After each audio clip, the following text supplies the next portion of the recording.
Assalamualaikum warahmatullahi wabarakatuh. Selamat pagi anak-anak, berjumpa lagi dengan Bapak dalam pelajaran bahasa Indonesia dalam pertemuan yang ke-6. Anak-anak sekalian, materi pada pertemuan sebelumnya kita membicarakan cerita anekdot. Nah, pada pertemuan 6 ini kita kembali membahas teks anekdot, yaitu yang pertama kita membahas struktur teks anekdot. Anak-anak sekalian, tolong diperhatikan Bapak ya penjelasannya.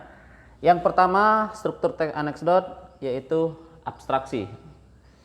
Abstraksi ini yaitu artinya pembuka atau awal cerita. Letaknya di paragraf pertama ini. Bisa Pak beri contoh. Satu hari kemudian minggu lalu ada seorang, nah itu kan pembuka dari awal cerita.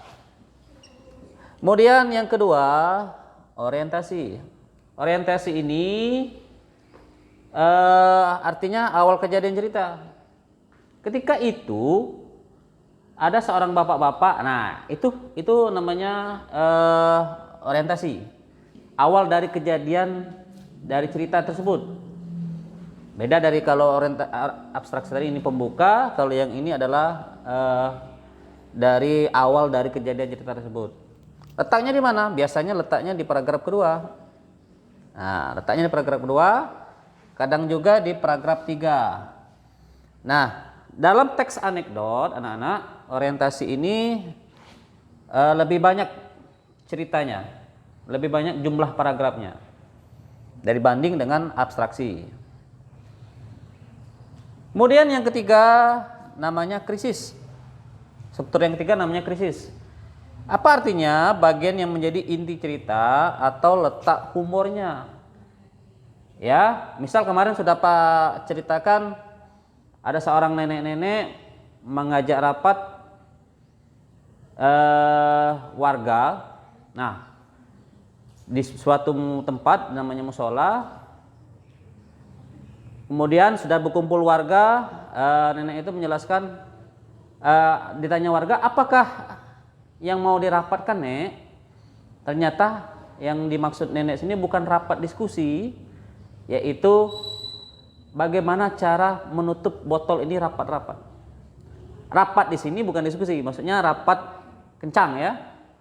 Botolnya itu tidak longgar, rapat di sini kencang. Jadi bingung warga, wah ternyata nenek ini membuat warga bingung saja. Nah itu letak krisisnya ya. Kemudian reaksi. Reaksi ini dari selesai letak humornya tadi, tanggapan dari yang mendengarkan cerita tersebut. Nah misalnya tadi ada warga yang bingung, kemudian ada warga yang bertanya-tanya. Letaknya di reaksi. Reaksi ini cerita yang menjelang terakhir ya, bukan terakhir, bukan penutup cerita, tapi menjelang terakhir, yaitu penyelesaian cerita dan letaknya menjelang paragraf terakhir. Kemudian yang kelima namanya koda. Koda ini penutup cerita. Biasanya ada kata-kata itulah, demikian, akhirnya. Nah ini penutup dari sebuah cerita. Baik. Penjelasan struktur sudah selesai, kita lanjut ke kaidah ya anak-anak ya. Kaidah ini berhubungan dengan kebahasaan. Yang pertama kaidahnya pertanyaan retorika.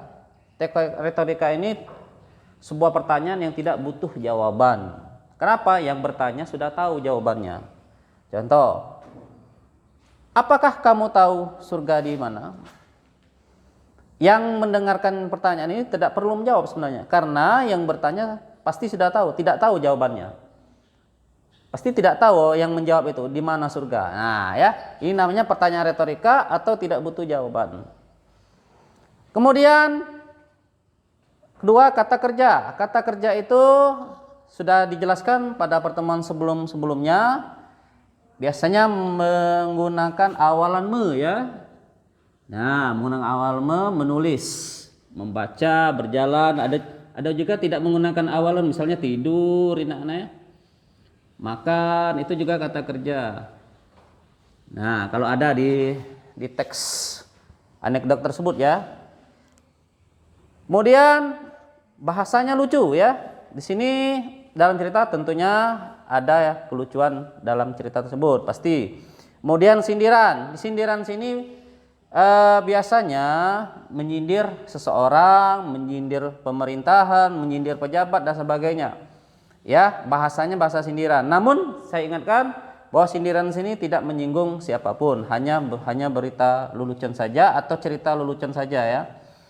Kemudian dalam cerita next anekdot juga yang kelima ada konjungsi waktu. Konjungsi waktu ini contohnya ini kemudian, lalu, setelah itu. Nah, ini konjungsi waktu. Kemudian yang keenam menggunakan kalimat peristiwa masa lalu. Biasanya di awal cerita, suatu hari, minggu lalu, dahulu kala. Nah, ini kan kalimat-kalimat atau kata-kata yang mengartikan bahwa cerita tersebut sudah masa lalu ya. Kemarin sore, 5 menit yang lalu itu juga termasuk peristiwa masa lalu. Dan yang ketujuh, yang terakhir ya dari kaidah teks anekdot, menggunakan kata perintah atau kalimat perintah.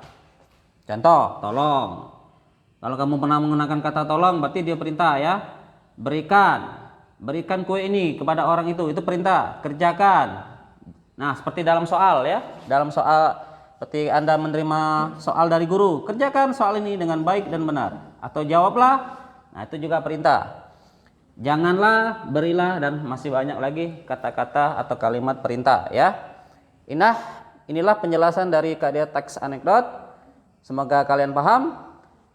Kemudian yang penjelasan terakhir, dalam cerita anekdot ada 2 unsur yang membangun. Yang pertama unsur dari dalam, namanya unsur intrinsik. Ini pondasi, kalau dalam bangunan pondasi utama ya. Pasti ada 7 ini. Ini 7 ini. Yang pertama dalam teks anekdot ada tokoh yang berperan. Tokoh di sini pemain atau orang ya, orang yang ada dalam cerita tersebut. Kemudian penokohan di sini sifat. Sifat itu dari pemain. Apakah dia malas, apakah dia seorang yang baik, apakah dia seorang yang jahat, itu namanya penokohan. Kemudian alur. Alur sini peristiwa itu apakah kalau dia dari masa lalu ke masa depan namanya alur maju, atau dari kecil ke dewasa namanya alur maju. Sedangkan alur mundur kebalikannya anak-anak ya. Alur mundur kebalikannya, dia sudah dewasa menceritakan masa lalunya, atau dia sudah orang kaya menceritakan bagaimana dia menjadi orang yang miskin dulu. Ya, itu namanya alur mundur. Kalau campuran kedua-duanya ada yang sudah yang Pak jelaskan tadi. Yang keempat, unsur intrinsik ada latar. Latar waktu yang pertama. Latar waktu ini misalnya tadi suatu hari, kemarin sore, itu contohnya anak-anak ya. Hari Sabtu, jam, tanggal, bulan itu waktu semua. Yang kedua latar tempat itu di sekolah, di rumah, itu contohnya anak-anak ya, perhatikan, di rumah, di sekolah, kemudian di jalan dan sebagainya, itu namanya tempat. Suasana itu ketika dalam cerita itu misalnya haru, gembira, bahagia, senang dan sebagainya ya, itu namanya suasana. Berikutnya yang kelima, sudut pandang. Dalam unsur intrinsik ada sudut pandang aku. Yang pertama ini ada dibagi 3 ya anak-anak ya. Yang pertama orang satu ini contohnya aku, saya, gue kalau dalam bahasa gaulnya ya, itu orang pertama. Kalau orang kedua kami, kamu. Kalau orang ketiga mereka, dia, nama orang. Kalau ada nama orang berarti orang ketiga ya. Ya, inilah sudut pandang.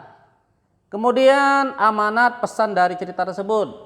Apa yang bisa kita ambil dari hikmah cerita tersebut? Apakah menyuruh kebaikan atau kita menjauhi yang nama kejahatan dan sebagainya? Itu pesan dari cerita dari pengarang. Namun pesan ini disimpulkan sendiri oleh yang membaca, bukan dari pengarang. Disimpulkan sendiri dari yang membaca. Contoh, misalnya cerita Malin Kundang ya, anak-anak ya. Apa pesan dari cerita Malin Kundang? Misalnya, yaitu kita jangan selalu durhaka kepada orang tua dan patuhilah orang tua. Nah, itu namanya pesan cerita. Dan yang terakhir unsur intrinsik adalah tema. Tema itu adalah ide pokok. Beda dengan judul. Ya, beda judul. Judul kan di awal, di atas sekali dari cerita. Contoh cerita Malin Kundang.